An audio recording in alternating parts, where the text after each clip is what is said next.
Bom dia! Estou aqui então para mais um devocional e hoje então eu quero ler com você Salmos 30. Então aqui a gente vê que na minha o subtítulo diz: a restauração vem do Senhor. Salmo e cântico de Davi para a dedicação da casa ao Senhor. Eu te exalto, ó Senhor, pois que me reergueste e não permitiste que os meus inimigos escarnecessem de mim. Senhor meu Deus, a ti clamei por livramento e tu me curaste. Ó Senhor, tiraste-me do fosso da morte. Pouco antes de descer a cova, devolveste-me a vida. Cantai louvores ao Senhor, vós que sois seus servos, e dai graças ao seu santo nome, pois sua fúria dura só um instante, mas a sua misericórdia prolonga-se através da vida. O pranto pode durar uma noite, mas a alegria nasce ao romper do dia, ou dependendo da tua tradução, né? A alegria vem pela manhã. Foste tu, ó Senhor, que por tua mercê estabeleceste a minha força como uma montanha. Contudo, ao encobristes a tua face, fiquei aterrorizado. A ti, ó meu Deus, clamei, ao Senhor supliquei misericórdia. Que proveito haverá em meu sangue, se me fizerdes descer à sepultura? Acaso louvar-te-á o pó? Poderá ele proclamar a tua fidelidade? Ouve, Senhor, e tem misericórdia de mim. Senhor, sê tu o meu socorro. Converteste o meu pranto em dança, substituíste meu traje de luto por roupas de alegria, para que todo o meu ser cante louvores a ti e não se cale. Ó Senhor, Deus meu, ações de graças te dedicarei por todo sempre. A gente sabe que tem um momento aqui em que Davi, ele realizou um censo, por orgulho dele, né? Por decisão própria, ao qual Deus não ordenou que o fizesse. Aí foi-lhe dada uma sentença. Davi podia escolher: ou ele caía na mão de Deus ou na mão dos seus inimigos. E Davi disse: eu escolho a mão do Senhor, porque o Senhor é rico em misericórdia, o homem não. Eu sei que o Senhor vai se irar por um momento, mas o Senhor vai usar de misericórdia comigo, o homem não. Então aqui nesse momento, Davi, ele clamou a Deus. Ele, como Davi disse aqui, Deus, ele vai silenciar os nossos inimigos se nós estivermos com ele. Clame ao Senhor e ele irá te curar a sua alma, a sua angústia, o seu desespero. No favor do Senhor está a vida. Quando Davi disse aqui: a sua fúria dura só um instante, mas a sua misericórdia prolonga-se através da vida. O pranto pode durar uma noite, mas a alegria nasce ao romper do dia. Então, a ira de Deus, ela dura só um momento. No momento que nós pecamos, no momento em que nós ficamos com o nosso coração endurecido, a ira se levanta na nossa falta de fé, incredulidade, no pecado, na rebelião, no mau comportamento, na dureza de coração. A ira de Deus, ela se levanta. Ela se levanta como aquele pai zeloso que está ali dando os conselhos, dando a direção, dando a instrução, mas a pessoa não quer aceitar. Nesse momento, Deus ele dá oportunidades para cada pessoa se redimir, para cada pessoa voltar para o caminho, para as pessoas encontrarem Jesus, para as pessoas serem libertas, abandonarem os seus erros. Paulo disse o quê? Tudo me é lícito, mas nem tudo me convém. Eu preciso saber aquilo que me convém. Tudo me é lícito. Não tem nada proibido aqui. Deus não diz, tu não pode ir em tal lugar. Você não pode tal coisa. Não.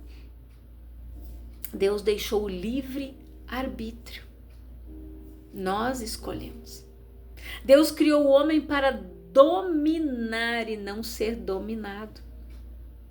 E o homem é que dá o consentimento para que Deus venha agir na sua vida. Para que Deus venha operar aqui na terra, o homem dá o consentimento. Se nós não dissermos para Jesus, entra. Jesus é a porta. Toda chave, gente, ela é pequena. A porta é grande. Jesus, ele disse o quê? Eu sou a porta das ovelhas. Onde o rebanho vai passar, porque elas conhecem a minha voz e delas eu sou conhecido. Toda porta, ela precisa de uma chave para abrir. A chave é Jesus. É Jesus que abre a porta. Quando ele morreu naquela cruz, ele abriu a porta para que nós tivéssemos o novo acesso ao coração do Pai. Para que nós tivéssemos acesso à salvação. Jesus, ele foi aquela chave, aquele que morreu na cruz, que nos remiu, que nos comprou, nos resgatou, pagou um preço alto, nos reconciliou, nos trouxe e nos deu o ministério de reconciliação. Aqui, Davi, ele está falando, colocando diante de Deus ali a sua alma, as suas angústias, as suas dores. E aqui a gente vê que o Davi, gente, a palavra diz que ele é o quê? Um homem segundo o coração de Deus. Porque Davi não era um homem perfeito, maravilhoso. Não. Davi, ele se arrependia.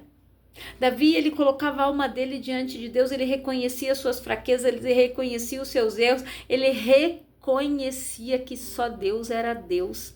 Se ele escolheu ser castigado por Deus e não pelos homens, porque ele sabia que Deus era misericordioso, que a ira do Senhor ia se acender por um momento pelo pecado dele, mas depois ia ser aplacada, aquilo ia cessar. E o homem não. Se ele escolhesse cair na mão dos seus inimigos, enquanto eles não destruíssem, não humilhassem Davi, eles não iam descansar. Enquanto eles não tivessem obtido êxito em terminar com o Davi, eles não iam parar. E Deus não.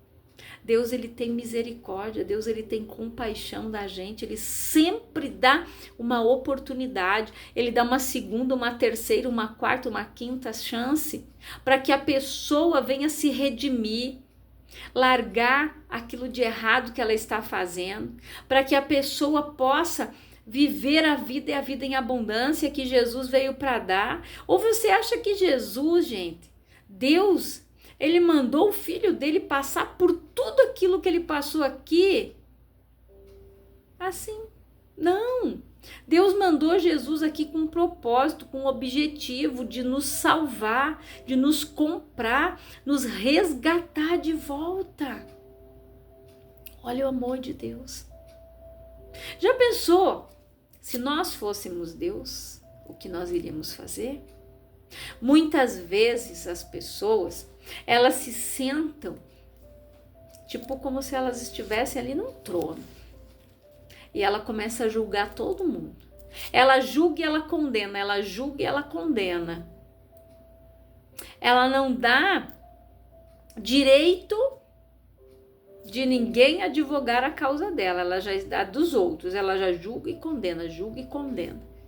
Mas e quando o julgamento chegar para ela? O que ela vai fazer? E se Deus chegasse hoje, imagina você tem filhos, e Deus colocasse assim e dissesse, escolhe aqui, ó, qual desses aqui tu vai mandar pro inferno? O que você ia escolher? Eu vou, Senhor, eu vou no lugar deles. E foi isso que Jesus fez. Jesus morreu no nosso lugar, nos pagou um preço alto, morreu a nossa morte, nos comprou de volta, nos resgatou, porque nós iríamos ficar ali, gente, miseravelmente, desgraçadamente na mão do inferno. Mas Satanás, sabe por que ele veio matar, roubar e destruir? Porque ele não quer que você seja salvo. Satanás, naquela parábola do bom semeador, aquele que sai semeando, a semente cai em tal solo, cai nesse aqui. Ele sempre vai dar um jeito de roubar a palavra do coração da pessoa, para que ela não frutifique, para que ela não crie raiz, para que aquela pessoa não seja liberta, para que ela fique parada no meio do caminho, sentada como aquele cego que estava ali vai saber quanto tempo. Mas no momento que aquele cego ouviu aquele barulho, ele disse: que barulho é esse? É Jesus que se aproxima. Ele disse: opa, peraí, é hoje que eu mudo de vida. É hoje que eu vou mudar essa situação. E ele começou: Jesus, filho de Davi, tem misericórdia de mim. E o povo mandando ele calar a boca. E ele não se calou. Ele clamou mais alto ainda, até que Jesus disse: tragam ele aqui. Que tu queres que eu te faça, eu quero ver. Então seja feito segundo a tua fé. E ele voltou a ver. Porque ele se levantou da beira daquele caminho, ele se posicionou e disse: hoje eu vou voltar a ver. Então, às vezes, nós estamos passando por situações que nós estamos permitindo que elas nos dominem. Mas nós precisamos nos posicionar como esse cego, se colocar diante de Deus, nos levantar e dizer: Senhor, eu não quero mais ser cego. Senhor, eu não quero mais esse casamento desse jeito. Senhor, eu quero a minha vida transformada, a vida do meu esposo transformada. Eu quero que o Senhor venha moldar aqui. Eu já contei aqui, né, que um dia eu estava escutando, né, o pastor estava pregando. Antes dele começar a pregar, primeiro o louvor ficava ministrando, aí ele pedia para o pessoal ir coletar os testemunhos. E um dia um homem, ele levantou a mão, os obreiros foram até ele com o microfone. Isso era um programa que estava passando na televisão de uma igreja, ao vivo. E aquele homem levantou a mão e ele foi contando. Ele disse: pastor, se eu estou aqui hoje, foi porque a minha esposa perseverou, ela orou. E eu vou contar uma coisa para o senhor. Eu era um homem, pastor, que eu traía ela. Eu gastava todo o meu salário na bebida, na prostituição. Ela tinha todo o direito de me deixar. Eu chegava em casa, pastor, bêbado, exigindo comida. Ela ia lá, aquecia aquela comida. Se eu não queria, eu virava o prato e jogava nela. Ela nunca me disse nada. Ela só sempre ficava quieta. Ela nunca me disse uma palavra.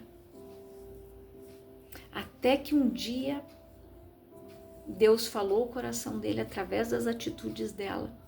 E aquele homem foi para a igreja. Ele chorou. E os irmãos diziam, o pastor perguntou assim: que conselho você dá, irmãos, para as pessoas? Ele disse: irmãs. Ele não falou para os homens, ele disse: irmãs, não desistam de orar pelos seus esposos. Se a minha esposa não tivesse orado por mim, eu nem estava aqui hoje, eu já tinha morrido. Ela perseverou, ela orou anos por mim.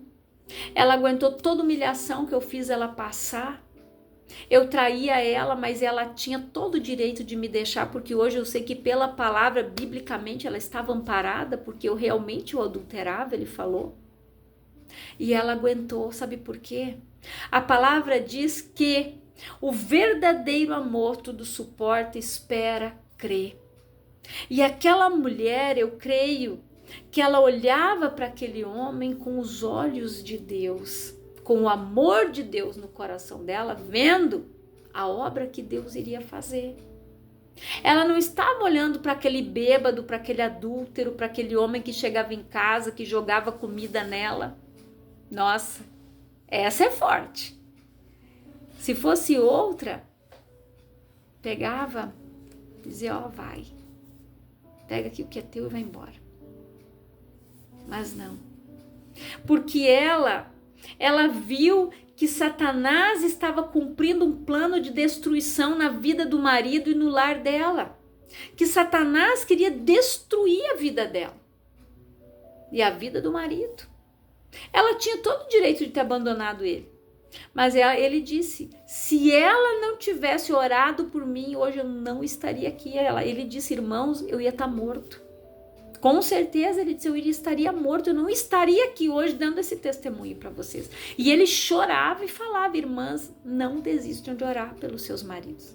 Eu não sei a situação que você vive hoje, pode ser com o esposo, pode ser com filhos, pode ser com um familiar, enfim. Mas ore, coloque a situação diante de Deus e diga, Senhor, a minha situação é essa, me ajuda. Reverte ela, Pai. Me dá uma direção. Mas a gente precisa se posicionar como servos de Deus, servas, filhos e filhas. Nós precisamos exigir e dizer, diabo, aqui não. Eu não sou mais escrava do medo. Não sou escrava de Satanás, não. Quantas pessoas hoje vivem escravas, gente? Maridos ou esposas achando que são o dono um do outro, mas não são. E infelizmente tem pessoas que às vezes aceitam isso. Viver presa num cativeiro. Mas ore, clame ao Senhor, diga, Senhor, eu não casei com este fim. Eu quero viver um casamento abençoado. Muda o pensamento desse homem, muda o pensamento dessa mulher. Ore e diga, ó, eu casei com você, eu estou aqui do seu lado para ser a tua companheira, a tua auxiliadora, o teu auxiliador. Mas não para ser teu escravo. Que Deus criou nós para andarmos lado a lado, que no momento que nós nos casamos, nós nos tornamos uma só carne. Então, hoje nós somos um. Aí, ore nesse sentido, diga, Senhor, que esse homem, que essa mulher veja dessa forma. Porque, infelizmente, né, às vezes o ciúme, que é algo que não provém de Deus, é gerado no coração dessa pessoa porque, de repente, num relacionamento anterior, ela sofreu algo e hoje ela não consegue deixar de ser compulsiva, né? Aquela que está em cima, fiscalizando o tempo todo, aquela pessoa insegura, porque isso foi gerado nela, né? De um relacionamento anterior. Então, ore e diga, Senhor, que as escamas caiam dos olhos, que essa pessoa me veja como o Senhor me vê. E não olhar para mim como aquela pessoa do antigo relacionamento.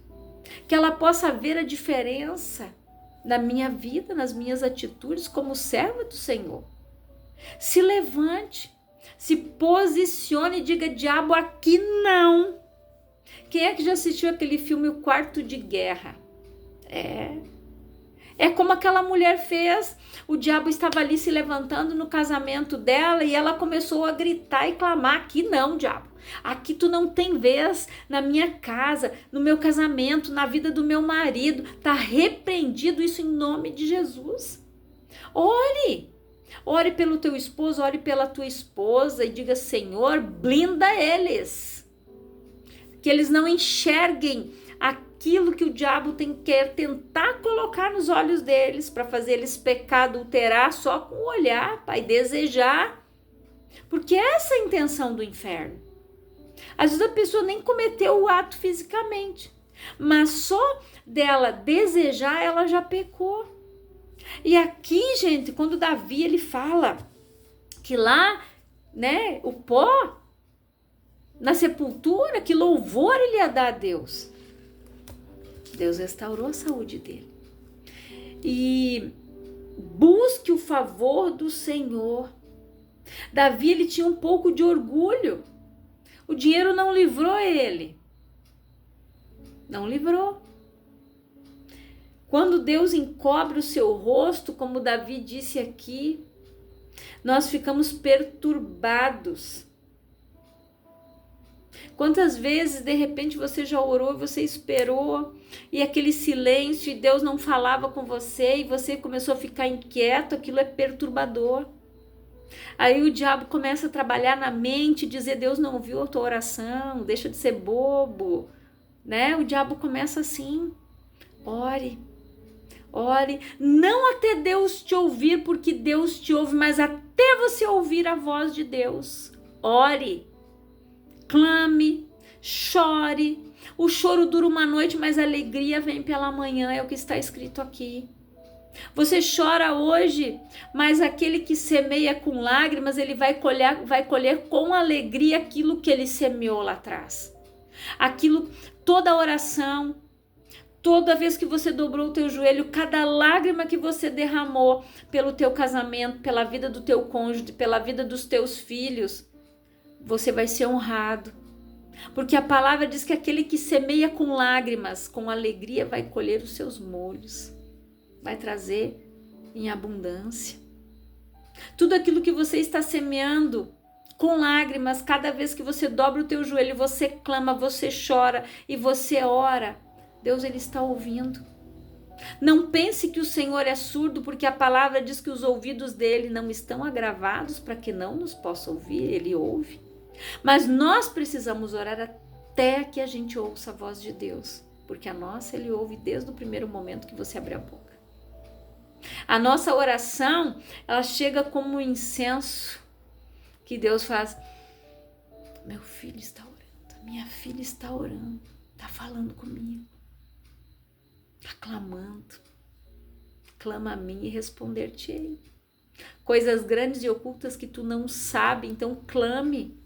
Até você ouvir a voz do Senhor, até Deus te dar a resposta, até Deus te dar a direção. Mas não fique em vãs repetições. As orações são o quê? Com súplicas e ações de graça. Você ora, você clama, você suplica, você chora, mas você agradece ações de graça. Senhor, muito obrigado pelo meu casamento restaurado, pelo meu filho livre das drogas, pela minha filha sair da prostituição. Senhor, muito obrigado por restaurar a vida dos meus filhos. Senhor, muito obrigado porque eles chamam a existência. Isso é fé. Igual aquela mãe que ia para a igreja, saía e o filho estava deitado no sofá, drogado, bêbado, que tinha amanhecido na rua.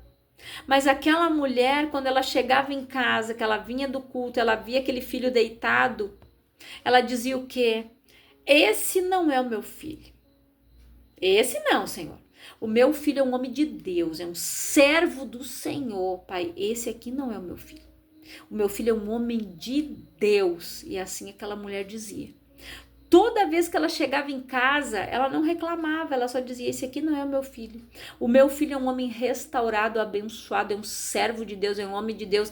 E essa mulher, pela fé e determinação dela, Deus fez mais do que ela pediu, do que ela pensou. O filho dela se tornou um pastor, um pregador da palavra. Ela nunca disse, meu filho, tu vai ser um pastor, não. Ela olhava para o filho deitado naquela situação. Ela recém tinha chegado da igreja, ela abria a porta, ela olhava para aquele filho e ela dizia, esse não é o meu filho. O meu filho é um homem de Deus, ele é um servo do Senhor, um homem abençoado, um homem de bem. Ela declarava isso. Profecias, palavras lançadas lá na frente, aquela mãe profetizou o futuro do filho. Ela não olhou para aquele filho deitado naquele sofá, ela não chegou em casa e disse, meu Deus, eu recebi na igreja, eu não acredito. Quantas pessoas fazem assim? Não. Ela vinha da igreja, ela tinha ouvido a palavra. E ela lançava a palavra profética sobre a vida do filho. Ela disse, meu filho não é esse aqui. Meu filho não é esse drogado, não é esse bêbado. O meu filho é um homem de Deus, meu filho é um homem liberto, é um homem abençoado.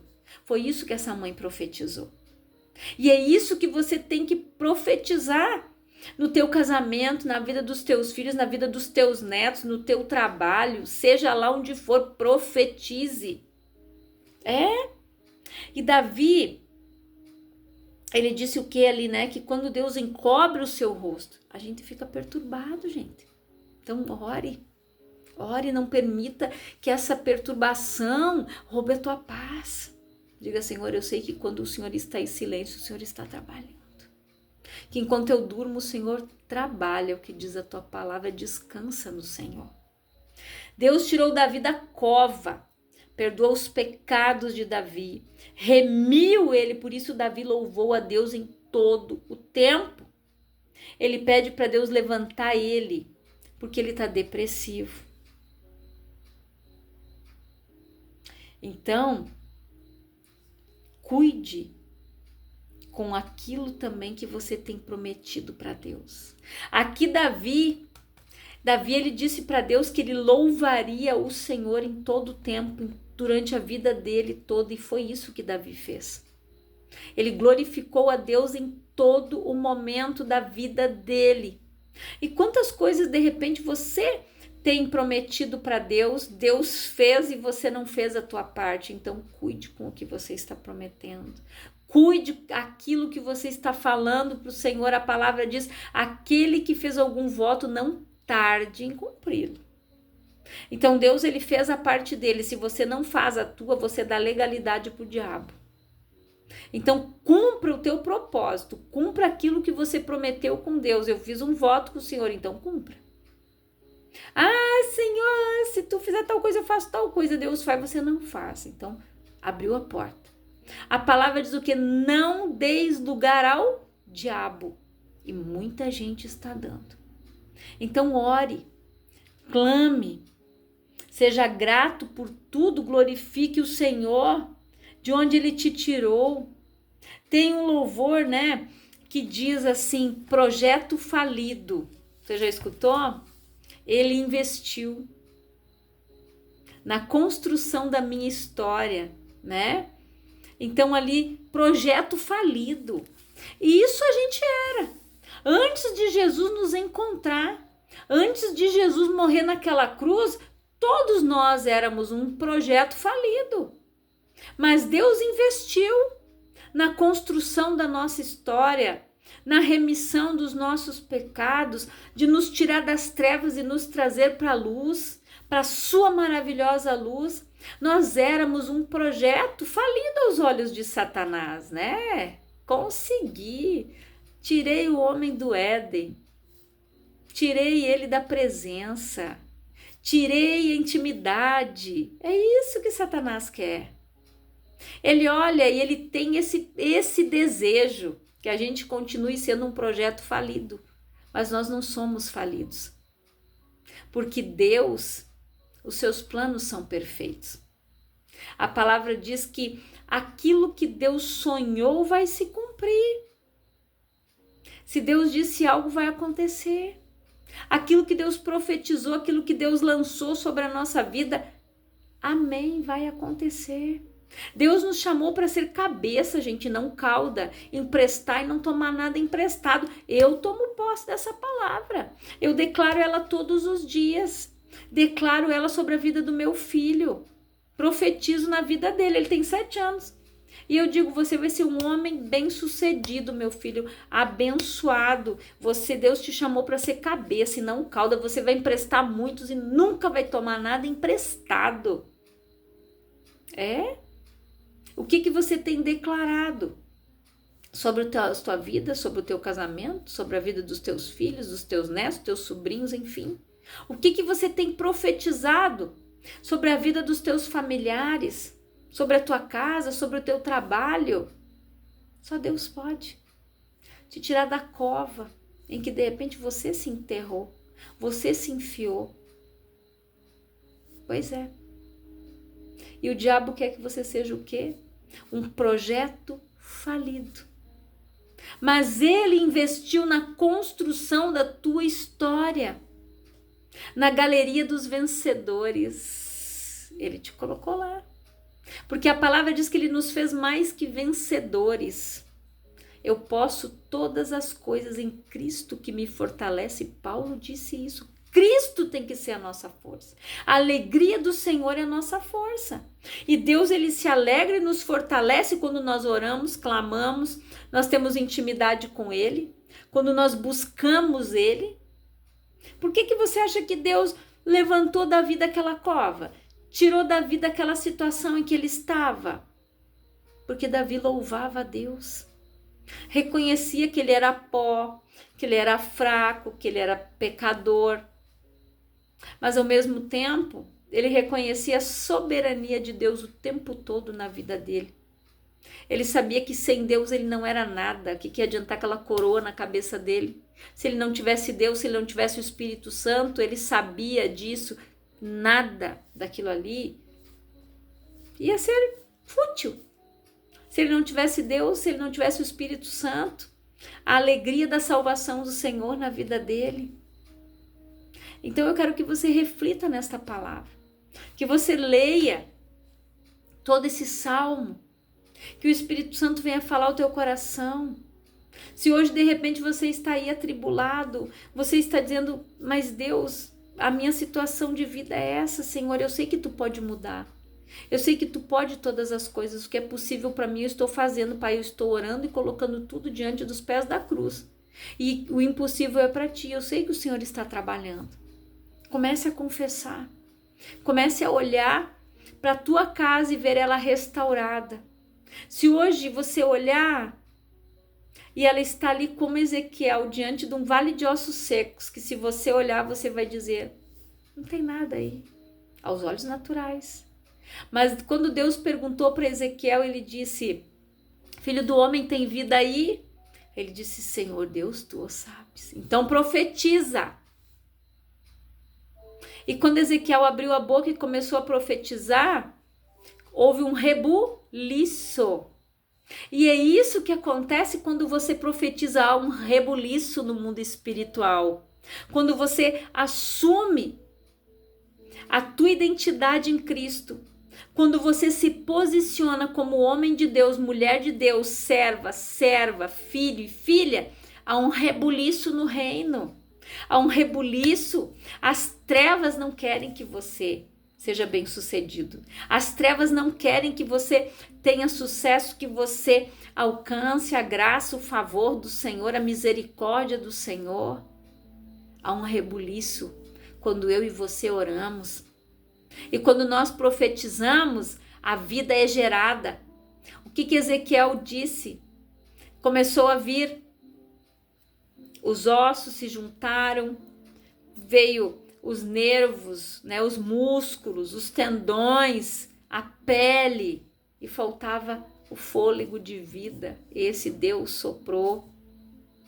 Então, você pode estar olhando diante de um vale de ossos secos, mas profetiza sobre a tua casa, profetiza no teu trabalho, profetiza na vida do teu marido, da tua esposa, na vida dos teus filhos, dos teus netos, dos teus bisnetos, dos teus sobrinhos, dos teus familiares, profetiza. Você vai ver o rebuliço. Às vezes não é de imediato, pode levar 1 ano, 2 anos, a tua oração, mas Deus está ouvindo o teu clamor. É tudo no tempo de Deus. Persevere em oração e você vai ver o que Deus vai fazer. Para Deus tudo é possível, basta você crer. Então confie no Senhor. Eu quero orar por você, Pai, em nome de Jesus. Eu oro por todas estas pessoas que estão ouvindo esta palavra. Que elas sejam abençoadas, que elas sejam edificadas, que o Espírito Santo possa estar trabalhando na vida delas. Que há um rebuliço no mundo espiritual, que haja um grande mover, Pai, das águas na vida dessas pessoas, que o Senhor tire elas da sepultura, da cova, da depressão, do desânimo, da frustração, que o Senhor devolva o ânimo para essa pessoa, que o Senhor dê vida para ela, que o Senhor dê alegria para os dias dela, Pai, que ela tenha a paz que ela já perdeu, a verdadeira paz que só Jesus pode nos dar. E que o Espírito Santo venha trabalhar, Pai, nessas vidas, nesses corações, nesses lares, restaurando vidas, famílias, integridades. Que o Senhor possa estar restaurando, Pai, casamentos. Que o Senhor possa estar operando grandiosamente mediante a fé dessas pessoas, Pai. Esta é a minha oração em nome de Jesus. E se você quiser deixar ali, quer escrever, quer fazer um desabafo, quer me fazer um pedido de oração, fique à vontade, que eu vou estar orando por você. Eu sempre leio ali os comentários, respondo e coloco todos vocês em oração. Peço para que Deus alcance cada dia mais a vida de vocês, que vocês possam propagar o Evangelho, mandando essas mensagens para quem precisa. Que o Senhor possa estar operando na vida de cada um de vocês, dando fartura, dando provisão, dando cura, dando livramento, trazendo aquilo que vocês precisam, porque eu não sei o que você precisa, mas Deus sabe. Então que o Senhor possa me usar e usar a vida de vocês para que outras pessoas sejam abençoadas. Então não fique com vergonha. Se você precisar de ajuda, precisar de algo, pode escrever aí, eu vou ler, eu vou responder e vou colocar sempre o nome de vocês em oração. Que Deus abençoe a vida de vocês grandiosamente, em nome do Senhor Jesus.